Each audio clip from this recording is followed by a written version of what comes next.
بسم اللہ الرحمن الرحیم۔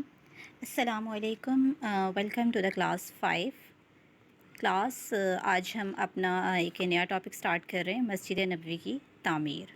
ٹھیک ہے، اس میں ہم مسجد نبوی کی تعمیر کے بارے میں پڑھیں گے کہ مسجد نبوی کی تعمیر کب ہوئی اور کیسے ہوئی اور اس میں کس کس نے حصہ لیا۔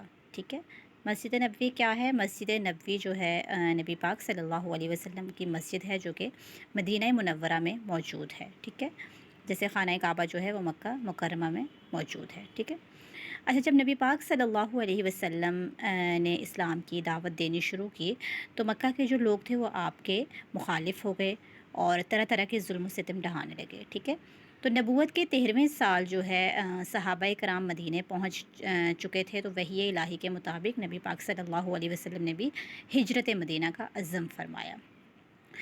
مدینہ منورہ سے 3 میل کے فاصلے پر جو بالائی آبادی ہے اس کو عالیہ اور قبا کہتے ہیں۔ ٹھیک ہے، نبی پاک صلی اللہ علیہ وسلم نے یہاں حضرت عمرو بن عوف رضی اللہ تعالیٰ عنہ کے ہاں 14 دن قیام کیا اور فرسٹ ہجری 1 ہجری میں تاریخ اسلام کی پہلی مسجد قبا کی تعمیر کے بعد نبی پاک صلی اللہ علیہ وسلم مدینہ روانہ ہوئے۔ ٹھیک ہے، تو مسجد قبا کی تعمیر کب ہوئی؟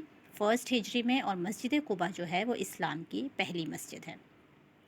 اس کے بعد جب نبی پاک صلی اللہ علیہ وسلم مدینہ کی طرف روانہ ہوئے تو لوگوں کو آپ صلی اللہ علیہ وسلم کے آنے کی خبر ملی، تو وہ خوشی سے جو ہے آپ کے استقبال کے لیے دوڑ پڑے۔ ہر قبیلہ یہی چاہتا تھا کہ نبی پاک صلی اللہ علیہ وسلم جو ہے وہ ان کے گھر پہ رکیں، اسٹے کریں۔ حضور صلی اللہ علیہ وسلم ہر کوئی آ کر یہی عرض کرتا کہ یہ گھر، یہ جان، یہ مال آپ کے لیے ہے، آپ پہ قربان ہے۔ ٹھیک ہے، تو آپ صلی اللہ علیہ وسلم دعائے خیر فرماتے اور آگے بڑھ جاتے۔ اسی طرح سے جب شہر قریب آ گیا تو کچھ عورتیں اور بچیاں بھی خوشی سے باہر نکل آئی اور وہ یہ پڑھ رہی تھی، جن کا ترجمہ ہے کہ ان پہاڑوں سے جو ہیں سوئے جانب 14ویں کا چاند ہم پر چڑھا، کیسا عمدہ دین اور تعلیم ہے، شکر واجب ہے ہمیں اللہ کا، ہے اطاعت فرض تیرے حکم کی، بھیجنے والا ہے تیرا کبریا۔ اچھا، انصار یعنی مدینہ کے جو لوگ تھے وہ زیادہ دولت مند نہ تھے، لیکن پھر بھی ہر کسی کی آرزو یہی تھی کہ نبی پاک صلی اللہ علیہ وسلم اس کے گھر میں قیام کریں۔ ٹھیک ہے، اس کے گھر میں قیام کریں۔ نبی پاک صلی اللہ علیہ وسلم جس محلے یا مکان سے گزرتے تو وہاں کے لوگ آپ صلی اللہ علیہ وسلم کی اونٹنی کی نکیل پکڑ لیتے اور کہتے کہ ساز و سامان کے ساتھ یہیں تشریف لائیے۔ آپ صلی اللہ علیہ وسلم جو ہے وہ ایک اونٹنی پر سوار تھے اور لوگ جو ہے وہ آپ کی اونٹنی کو روک لیتے اور ان کی یہی خواہش ہوتی کہ نبی پاک صلی اللہ علیہ وسلم ان کے گھر میں اسٹے کریں۔ ٹھیک ہے، تو اس طرح سے وہ سلسلہ چلتا رہا اور وہ اونٹنی ایک مقام پر پہنچ کر رک گئی، وہاں پر وہ بیٹھ گئی۔ وہ کون سی جگہ تھی، کون سا مقام تھا؟ جہاں پر آج مسجد نبوی موجود ہے۔ پھر نبی پاک صلی اللہ علیہ وسلم کا ننیال بھی وہاں ہے، یعنی بنو نجار کا محلہ تھا۔ مدینہ میں نبی پاک صلی اللہ علیہ وسلم نے حضرت ابو ایوب انصاری کے گھر میں قیام کیا اور اسے اسلام کی دعوت اور تبلیغ کا مرکز بنایا۔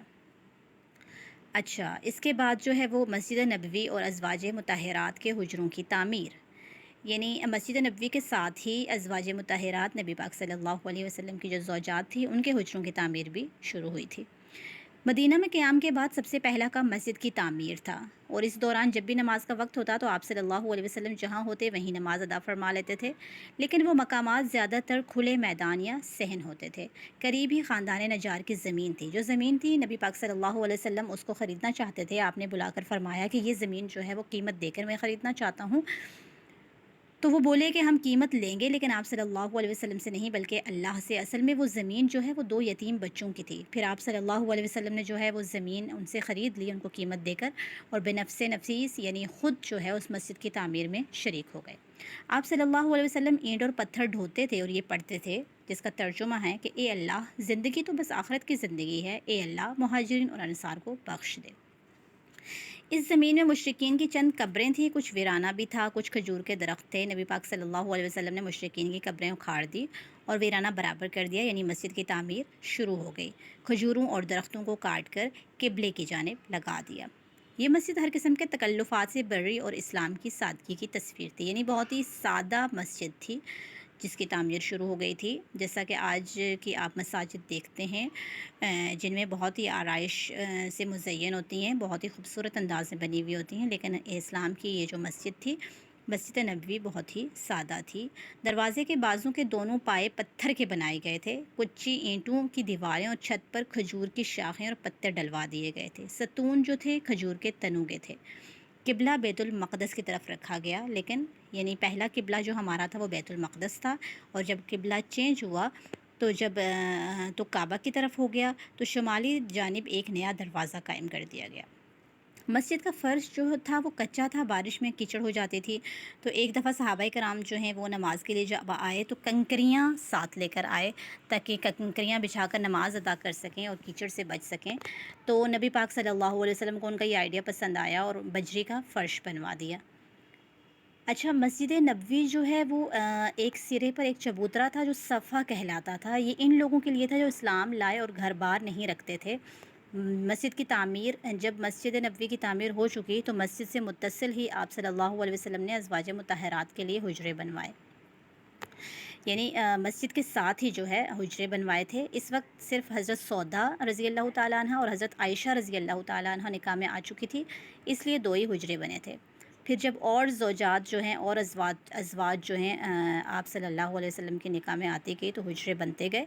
نبی پاک صلی اللہ علیہ وسلم کی جو ہے وہ 11 ازواج مطہرات تھی، تو اسی طرح سے جب وہ نکاح میں آتی گئی تو مزید حجرے بنتے گئے، تو پھر نبی پاک صلی اللہ علیہ وسلم جو ہے حضرت ابو ایوب انصاری کے گھر سے ان حجروں میں شفٹ ہو گئے۔ اچھا، مسجد نبوی کے فضائل بہت ہی زیادہ ہیں۔ نبی پاک صلی اللہ علیہ وسلم نے فرمایا، بخاری شریف کی حدیث ہے کہ میری مسجد یعنی مسجد نبوی میں ایک نماز کا ثواب دوسری مسجدوں کی نسبت 1000 گنا زیادہ ہے، سوائے مسجد حرام کے۔ یعنی دوسری مسجدوں میں نماز پڑھنے سے مسجد نبوی میں جب نماز پڑھیں گے تو کتنا ثواب زیادہ ہو جائے گا؟ 1000 گنا، سوائے مسجد حرام کے۔ مسجد حرام کون سی؟ خانہ کعبہ۔ پھر نبی پاک صلی اللہ علیہ وسلم نے فرمایا کہ میرے مکان اور میرے ممبر کے درمیان جنت کے باغات میں سے ایک باغ ہے، اور میرا ممبر میرے حوض یعنی حوض کوثر کے اوپر ہے۔ اچھا، مسجد نبوی کی معاشرتی اہمیت۔ مسجد نبوی کی ایک معاشرتی اہمیت بھی تھی، یعنی مسجد صرف نماز ادا کرنے کے لیے نہیں تھی بلکہ یہ ایک یونیورسٹی تھی، ایک مدرسہ تھا جس میں مسلمان اسلامی تعلیمات اور ہدایات کا درس حاصل کرتے تھے۔ مسلمانوں کی یعنی تعلیم اور تربیت یہیں سے شروع ہوئی تھی، جس میں مدتوں نفرت اور باہمی برائیوں سے دوچار رہنے والے قبائل کے افراد اب محبت سے مل جل کر رہتے تھے۔ نیز یہ ایک ایسا مرکز تھا جہاں سے اس ننھی سی ریاست کا سارا نظام چلایا جاتا تھا، یعنی ایک ایسا مرکز بن گیا تھا جہاں سے پورا سسٹم جو ہے وہ چلایا جا رہا تھا، مدینہ کا پورا سسٹم چلایا جا رہا تھا۔ مختلف ملکوں میں جو ہے وہ جنگوں کے لیے فوجیں بھی یہیں سے بھیجی جاتی تھی، اور ان کے ساتھ ہی فقراء اور مہاجرین کی ایک خاصی بڑی تعداد کا مسکن تھی۔ جن کا کوئی نہ تھا، یعنی جن کا کوئی نہ تھا ان کے لیے بھی وہاں پہ جگہ موجود تھی، جن کا کوئی اہل و عیال مال کچھ بھی نہیں تھا جن کے پاس، اور یہ ایک عدالت بھی تھی جہاں پر جھگڑوں کے فیصلے بھی کیے جاتے تھے، یعنی معاشرتی بھی بہت زیادہ اہمیت کی حامل تھی۔ معاشرتی طور پر ساری چیزیں جو ہے یہاں سے پورا سسٹم جو ہے چلایا جاتا تھا۔ ٹھیک ہے کلاس، آپ لوگ اس چیپٹر کی ریڈنگ بھی کیجئے اور لیکچر کو سنیں، اور پھر جو بھی کوسچن ہوتا ہے تو انشاءاللہ اس کو ہم کلاس میں ڈسکس کریں گے۔ اللہ حافظ، جزاک اللہ، السلام علیکم۔